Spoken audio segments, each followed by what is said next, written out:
Hey my fine feathered hiker friends, this is Little Hike Mike and I'm here today with episode 1 of my backpacking and hiking gear tips. Today I'm going to be giving you 5 tips on using butane canister stoves for cooking. Tip number 1. Keep them in a warm place if possible when you're hiking during cold weather. You know, butane doesn't vaporize very well when it's really cold. It has a tendency to sputter and spit when you turn it on to light it up. And it doesn't completely give a good flame around the outer edge of your particular stove. So before you light it, make sure that that canister stove is warmer than the outside temperature if possible. Keep the canister in a pocket, keep it somewhere close to your body where your body heat can keep that butane a little bit warmer. That way when you go to light it, it will give you a nice clean vapor out through the canister stove.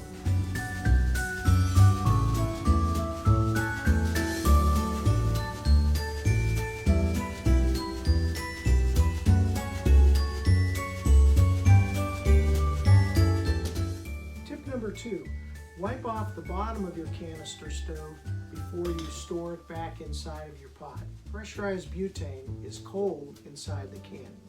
So when you set it on a moist surface and you begin to use that canister stove, the moisture that's in the surface that you're putting it on, the ground mostly, will start to condense on the bottom of the can. And then what happens is if you don't wipe it off, when you set that canister back downside of your pot, that moisture will cause a rust ring around the very bottom of the canister. And so that rust will begin to form around the bottom of that stove. Make sure that you wipe off the bottom of the canister before stowing it.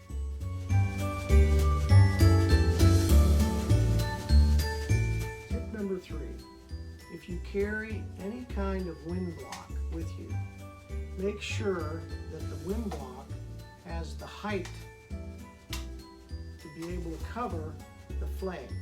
Now this particular wind block does not cover that flame area, so the wind could come across there and blow your stove out.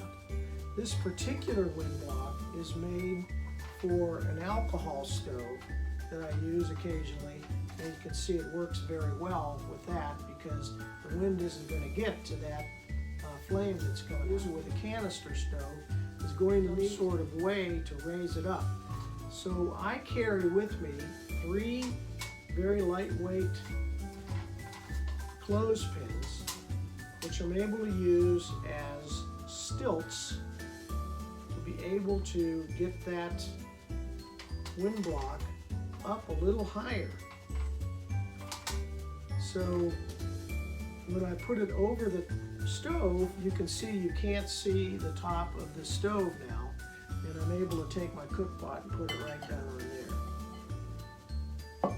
So when you use your wind block, when you have your stove and you light your stove,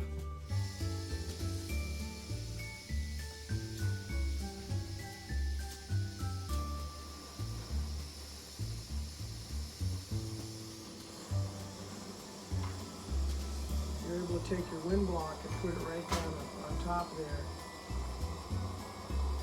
And then of course your stove on top of that. So you do have that provision of blocking the wind as you're going. Now when you go to lift your block off, you use your clothespins and then you're able to turn the stove off. So I use these clothespins for other reasons also, but I'm able to use it for this wind block or using it in canisters.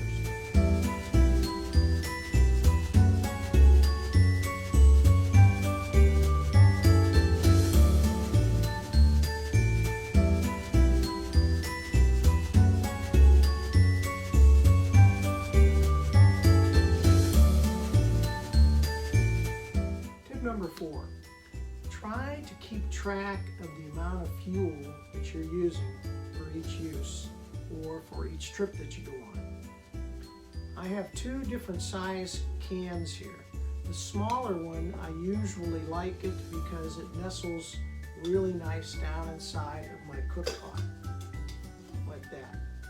So I'm able to take that, and then depending on the number of trips I've been on, I have an idea about the amount of fuel that's left inside of this can.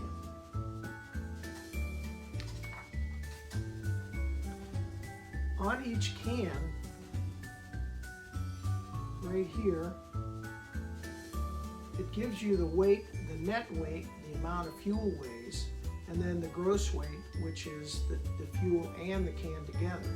So on this particular can that I've already used, I'm able to weigh it right now, and I can see that the total weight, that's the gross weight, has 4.51 ounces. Now I did some math earlier. At that point in time, the can weighed 4.59 ounces.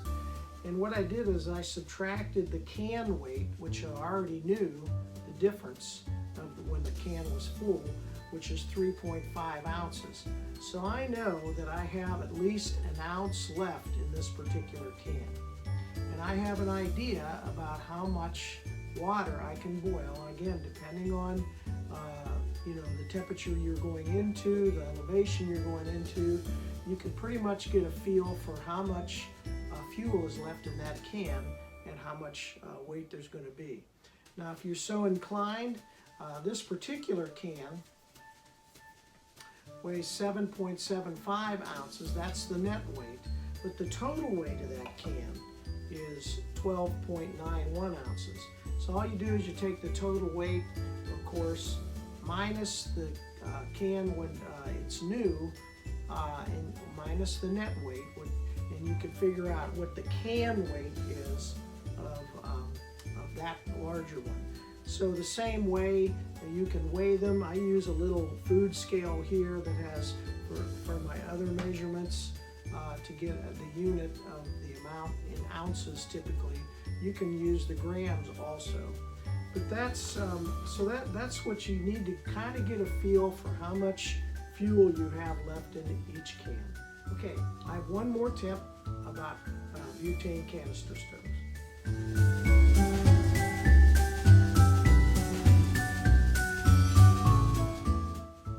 Tip number 5, remember and check to see if the valve on your stove is open or closed.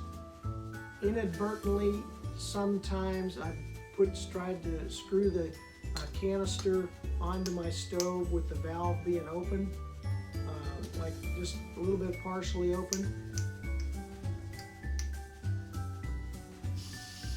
And it's not closed, it's letting gas out. Okay, so you waste fuel that way. So, one of the things about these stoves, they usually typically have a valve on it.